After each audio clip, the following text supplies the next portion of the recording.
Oh, it is that time of year again in the NBA. Trade season is upon us, and with rumors flying around everywhere, we figured we'd break down what to expect. From the teams and players likely to be involved, to the potential deals that could change the complexion of the season.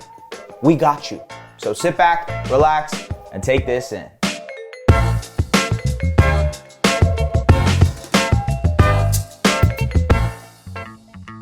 Before we get started, we're on our way to 100,000 subscribers, and we want you to help us get there. So if you like this video, do us a favor, hit that subscribe button. Now, to the elephant in the room, Ben Simmons. The disgruntled point guard has spent the entire 2021-2022 season to date at home, waiting patiently for the Sixers to move him to a different team. In all likelihood, though, he'll have to wait a little bit longer because all things indicate that Simmons will not be moved ahead of the February 10 deadline. Sixers president of basketball operations Daryl Morey has stated on numerous occasions that he is willing to hold out for a potential star in return. And on the other side, Simmons hasn't changed his stance on suiting up for Philly, despite reportedly accumulating over $19 million in fines so far, with the potential of losing another $12 million by the end of the season. Unless a desperate team makes a Godfather-type offer for Simmons, the Sixers will most likely wait it out until this summer in order to go after one of Damian Lillard, Bradley Beal, or James Harden. Speaking of desperate teams, the Sacramento Kings.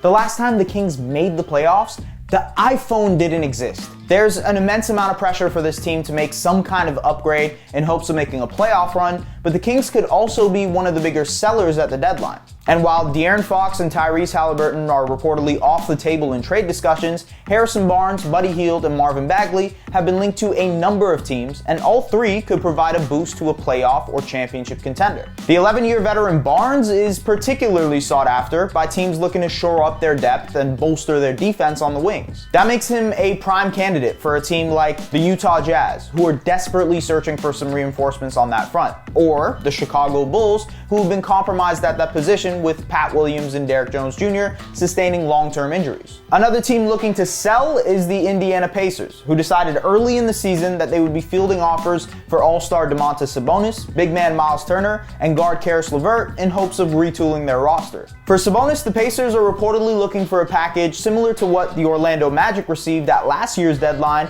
for Nikola Vucevic, who commanded 2 first-round picks from the Bulls and promising big man Wendell Carter Jr. in return. Bleacher Report's Jake Fisher reported that Washington may be a potential destination for Sabonis, with the Wizards intrigued by the idea of trading for an all-star big man to help them retain their own all-star Beal, who is set to hit free agency this summer. As for Turner, the shot-blocking, floor-stretching big man is expected to have a number of suitors like the Hornets, Mavericks, and Raptors, who are all seeking an upgrade at the center spot. However, Turner's recent foot injury, which could cause him to miss a significant period of time, has hurt his value around the league, and the Pacers may just hold out to trade him this summer. Meanwhile, the 26-year-old LeVert has been most commonly linked to the Cleveland Cavaliers, who have been decimated by injuries at the guard spot, with Colin Sexton and Ricky Rubio expected to miss the rest of the regular season. Elsewhere in the association, there are a number of players that could shake things up as well. Chief among them is forward Jeremy Grant, who broke out last season as the #1 option of the lowly Detroit Pistons. Grant, similar to Barnes, is a defensive-minded forward who has shown offensive upside. Once again, the Jazz or the Bulls have been linked most strongly to Grant, but we'll see if any of those teams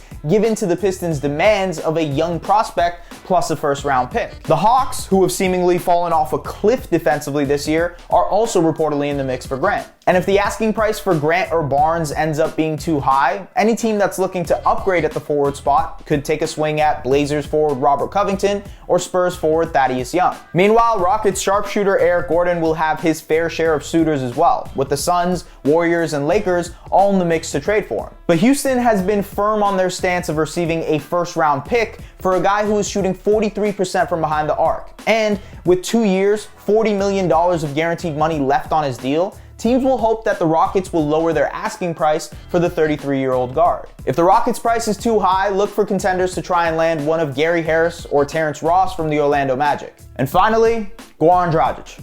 Dragic was the matching salary that helped the Miami Heat land Kyle Lowry in a sign and trade this offseason. But the 35-year-old guard has only played a handful of games for Toronto and is expected to get moved at the deadline, if not bought out afterward. And the Raptors are desperately trying to find a big man. They could potentially use Dragic's $19.4 million expiring salary, add a first-round pick, and say Malachi Flynn to go after Turner, or Spurs big man Jakob Poeltl, who the Raptors initially drafted 9th overall in 2016. Celtics big man Robert Williams or Rockets big Daniel Tice are also players they have been linked to this season. As is always the case at the trade deadline, there are a lot of moving parts. What's true today could be completely wrong tomorrow. All I know is that we are headed for one of the busiest deadlines in recent memory. Or one of the quietest, who knows? But what do you think? Who's going to shake things up the most? Is there anyone we missed? Let us know in the comments, and as always, don't forget to hit that subscribe button. We'll see you next time.